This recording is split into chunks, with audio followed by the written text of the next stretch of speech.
All right, to start these playoff conversations off, let's go ahead and talk about the Oklahoma City Thunder. Where do you see them being the most effective in any of these matchups that they've got going in the Western Conference? Make it like a player-specific one. Like, obviously SGA, but who's your next guy right now for the Thunder that's playing the most effective basketball? Outside of SGA, at the moment, I have to point to Chet Holmgren. And I know that might be controversial, right? Because there's a group that looks at him and we're thinking, I want to see you score more. I want to see you command position on the block. I want to see you play this more traditional bully ball style as you are a 7-footer. But a lot of times, I think the talk around him reduces what he's actually producing. And on the other side of the court, that's defensive player of the year type impact.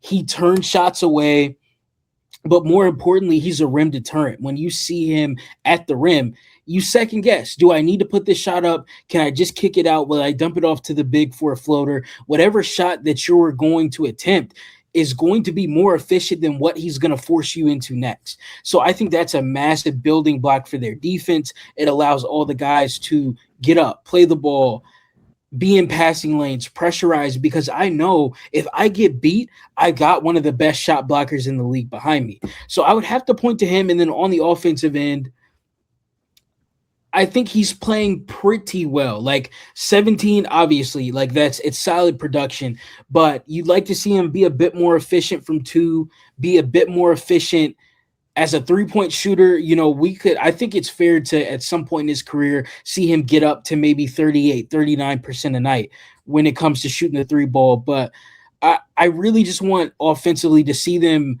move him off the ball. If you've ever seen certain matchups, I remember them playing the Knicks earlier in the season, and it's the game that SGA kind of walked them down in the clutch. But early on, Holmgren was having a great game, but every time they tried to isolate him against a guy like Josh Hart, it didn't go well. He's getting bumped off his spot. He's not able to hold his line. And if they can move him off the ball, create a few advantages for him, and then let that unique skill set take in, then I think you could see some very consistent playoff nights for him. Wholeheartedly agree with you there. You know, if there wasn't a Victor Wembanyama in the lead, we'd be talking about Chet potentially as the best two-way player, maybe not best two-way, but best defensive player in the game. He's second in defensive player of the year odds, but I think it's like plus 8,000. So, I mean, it's right.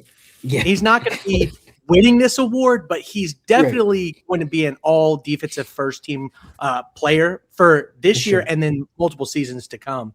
Offensively, though, kind of like you were saying, I really wanted him to take that step up this year, especially considering Jalen Williams' absence for the majority of this season. But we saw a bunch of other players step up for OKC, specifically a guy that me and you've kind of gone back and forth about before, AJ Mitchell. This is kind of a special cat here. I really like his game. Tell me what really has allowed him to succeed so far this year. For him, it's really running a lot of the exact same stuff that they run for SGA. You're just running it for AJ Mitchell, which is really a massive compliment to how good he is. And if you think about the Thunder structurally, they like to create an advantage early. So they're going to get to guard-to-guard screens, guard-to-guard step-ups, drag screens, whatever to either force you to switch or get you behind the play. And they're doing that within the first 5 to 7 seconds of the shot clock. So then after that, it's about who you have on the ball. Can they either go and get a bucket right now, or can they maintain the advantage and set someone else up for an easy look? And Shea does that at an all-time great level. And they're allowing AJ Mitchell to do that completely for this bench unit. And he's got a great handle. He can get downhill virtually whenever he wants to, despite not being like the most insane athlete. He's got a great, I'd say, change of pace and overall pace to him as a ball handler. He's not always going one speed. He has a very stop and start, herky-jerky type of style. And then, also his game is just aesthetically pleasing. He's a lefty, but he can get downhill. He loves his jump stops, plays off of 2 feet, can give you the up and under, the step throughs, all of that. Like, fundamental guard package. He does all of that at a very high level. But then I think what separates him from a lot of guys in his role is that he can get into the pick and roll. He can give you a pull-up jumper. The three-point shot is a bit streaky, but like some nights he can get hot from there. But he can give you the pull-up. He can give you a floater. And for their style, he's just so important. I love that you pointed him out. We've both talked about him at length, and it's going to be a decision soon. You know, either they're going to have to fork over a big bag or he's going someplace else and someone is going to really, you know, make him a franchise cornerstone wherever he lands. Yes. You know, he reminds me a lot, and not in the way that he plays the game, but just his role specifically reminds me a lot of where Nickeil Alexander-Walker was last year. And then you take him off that Minnesota team, you put him onto a team where he can actually control the offense. He's still as impactful as a defensive player. And you see the shining star that he is, most improved player, probably. And AJ Mitchell is in that exact conversation. I agree with you. I think OKC is going to have make a very important decision. They've got a lot. Like, I think I mentioned this like a few weeks ago on TikTok, but they've got a lot of decisions to make. But, you know, fortunately for them, the rich get richer. If they lose AJ Mitchell, they'll have a lottery pick this year or next year, and they'll find his replacement. So it's crazy work. But we were just talking about this before we started this recording. Jalen Williams coming back from this, I guess, group of injuries that he's had, hasn't really been healthy at all this season. And it doesn't necessarily look like he's at 100% going into this playoffs. And we saw kind of like AJ Mitchell, Williams is not nearly as streaky. Right. But you saw, especially in the finals, that 40-plus game that he had where he took over, right? Yeah. SGA is the MVP, at minimum, top 3 player in the league. The question is if he can't get it done on a certain night, you know, the next guy up is Jalen Williams. If he's not 100%, how much do you think that impacts the overall OKC arc towards the finals? It's massive. It is really critical. And I look at a series like San Antonio where they can switch 1 through 4, and then the 5 is going to be Victor Wembanyama. So you either need to be able to take your guy one-on-one and create, or you need to be able to hit tough shots in the pull-up area, the floater area, to expose the drop coverage that they'll play on occasion. Or you need to be able to do something kind of cross-court, misdirection, to be able to draw Wemby up. You reverse it, hit the weak side, and then make something happen. And with J-Dub, I am a little concerned. You know, just looking at his numbers, last year he was basically taking 17 shots a night. This year he's down to 13, and he's on the exact same efficiency, but he's just a lot less aggressive, almost 3 less attempts a night from 3. And the 3-point percentage has definitely dropped off. It's down under 30%. And he was one of their more steady guys as a perimeter shooter last year. And for a team that hasn't had great spacing, that is kind of concerning. You know, when one of your marquee guys makes a 7% decrease from 3, that's something I'm batting an eye at. You know, you've got teams like Denver that are going to sit back in the zone, pack the paint. San Antonio, it showed that they're willing to pack the paint, bring extra help against SGA. So you've got to have guys to knock down those shots. So I'm a little concerned. You know, if he's not 100% or close, a series versus Denver, they look a lot more vulnerable. A series versus San Antonio, that's critical. You know, it very well could be the deciding factor in them losing and not being able to repeat as champions. Wholeheartedly agree. The thing that I'm most concerned about, we actually talked about this on a live stream that we did a few weeks ago. I think I mentioned that just this season, SGA, Chet, and J-Dub at the time had only played like 1 or 2 games together. Yeah. And my friend, I did deeper research. Overall, throughout the existence of these 3 players on this roster, they have played less than 30% of the games together where those 3 guys play more than 20 minutes. Chet, SGA, and J-Dub. Which, when you think about a dynastic trio, that's unheard of. Like, could Right. you imagine if D Wade, Bosh, and LeBron only played 30% of their games together? And we're still talking about this OKC team as a 60+ win team. Just goes to show Crazy. it just goes to show how deep they are. Yeah. But I always talk about when you get to the playoffs, minutes shrink, pace slows down, your starters start playing more, you're playing a more physical game. Each and every possession just becomes more and more important. And with Jalen Williams I don't think I'd call it a regression because, like you said, he's putting up same efficiency numbers, but it's like a regression in aggressiveness or a regression in rhythm, kind of. It takes a little bit longer for him to get into the flow of the game. I think this is going the first round series versus whoever they end up playing as of this recording. We don't know who exactly is going to be in the 8th seed here. Should be a 4 to 5 game series. Should be, right? Yeah. Second round, if the Lakers win, I mean, now that's a big if, right? But either way, Houston or Los Angeles, comparatively to a Denver or a who is the 6th seed? Succeed. The Timberwolves. Minnesota. Right. Yeah. If you had to pick between those 4, right, you're picking Los Angeles as your most optimal matchup, Houston probably next, and then Minnesota, then Denver, right?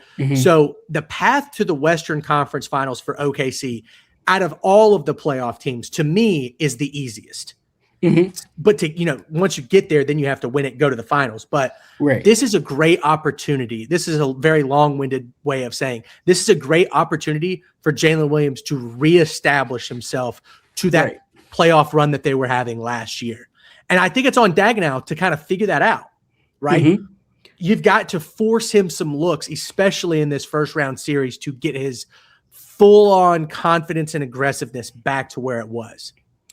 I agree. And he plays such a pivotal part for this team. And going into the year, I think a lot of people finally started to show him the respect that he deserved, because last year before the postseason started, there was a lot of questions. If Jalen Williams is your number 2, can you win a championship? I remember that was a prominent storyline. And then he obviously went out, had a fantastic postseason, had some rough series. Obviously the Denver one was pretty rough, but we all come to find out he's getting shots in his hand, every day, every other day, just to be able to play. And then goes and puts up 40 against Indy in the NBA finals. So I think he plays such an important part for this team, really on both ends, because he is a fantastic off-ball defender.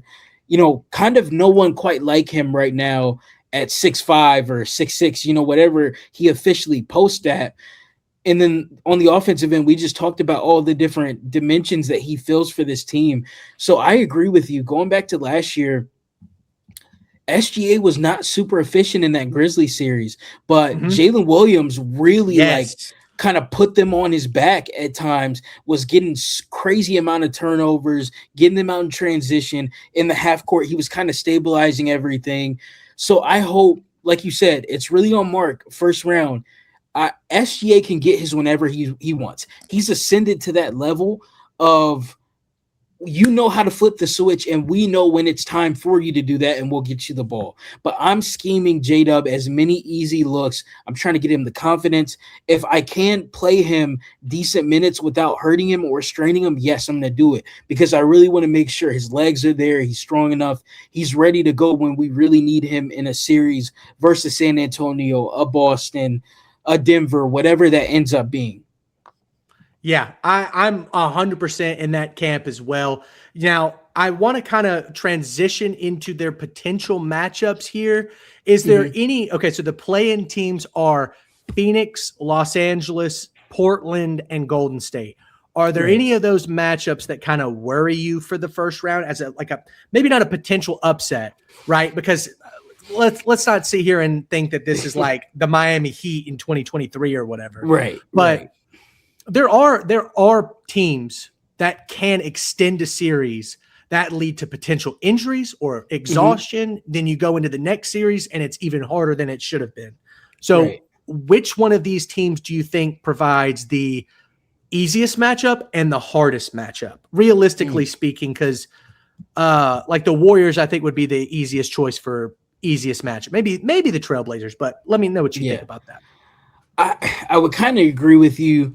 The Warriors right now, especially no Jimmy Butler, OKC's going to bulldoze them. You know, I remembered watching some of their matchups early in the year, and it was kind of what we talked about earlier. They're making that switch or that, you know, mismatch hunt very early. They're getting Steph in the pick and roll. They're getting Quentin Post when he was, you know, deep into the rotation. They're getting him involved. Now it's going to be Porzingis. It's going to be Podziemski. And they're going to get those guys on to AJ Mitchell, on to Shai Gilgeous-Alexander. And I just don't know if Golden State has the bodies to be able to deal with them in terms of one-on-one defense. And on the other end, OKC has one of the best safety blankets of all time with that defense. If the shots aren't falling, unless Curry goes absolutely nuclear, and obviously it's possible. You know, we know Steph and we know what he's able to do, but that's a tall task when Lou Dort's going to be checking him. Alex Caruso is going to be checking him. He's going to have an elite defender on him at all times. Cason Wallace, like there's never going to be a moment where he has really someone to consistently pick on. So I would say they provide the easiest matchup. The Clippers, with the addition of Benedict Mathurin and Darius Garland, I think they're a little bit more dangerous, but I still don't think they have the offensive juice. And personnel-wise, it's just not there. Asking, 38-year-old Brook Lopez to be your starting center against the best team in the NBA. That's a tough ask. Yeah, I think, OKC's going to run the Clippers out of the gym. They're too fast. And then B, if you try to downsize and you play John Collins at the 5, Hartenstein is too big, too strong. They're going to kill on the glass. So whatever adjustment they try to make, OKC is going to be there step in step with them. Portland's interesting because they have this group of really defensively aggressive guys. Tamani Kamara, Drew Holiday, we all know what he does on that end. Denny Avdia is pretty decent. Donovan Clingan has had an amazing, it really end of the year, but kind of year in general.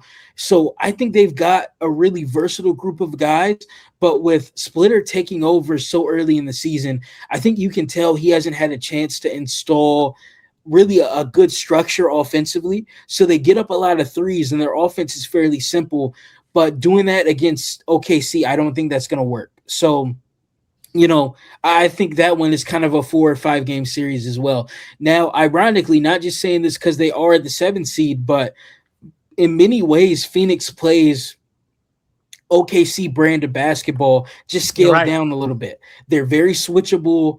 They get up and down. They are aggressive on the defensive end. They'll get in gaps. They're trying to turn you over. They get the 3 ball up in volume. They have guys that hit the offensive glass very hard. So, you know, I could see them stealing a game. I could see Devin Booker getting hot, you know, and that game winner that he dropped on them, you know, kind of midway through the season. He was just attacking SGA over and over again, finding that matchup for him. And Devin Booker has legit playoff experience. He's gone up against great teams. So if anyone could push them, maybe steal a game, I would say it's Phoenix. I like that shout a lot. I do think this Phoenix team, out of all of I would honestly take Phoenix and call them a playoff team, right? I just seriously doubt that they would get a loss to the Clippers and then also a loss to the Trailblazers and or the Warriors, right? Out of all of the playoff caliber teams, the Suns are probably one that I've watched the least, I guess. But I mean, Devin Booker and SGA they have a lot in common offensively, except, you know, D-Book plays a little bit more back to the basket, right? High post kind of stuff.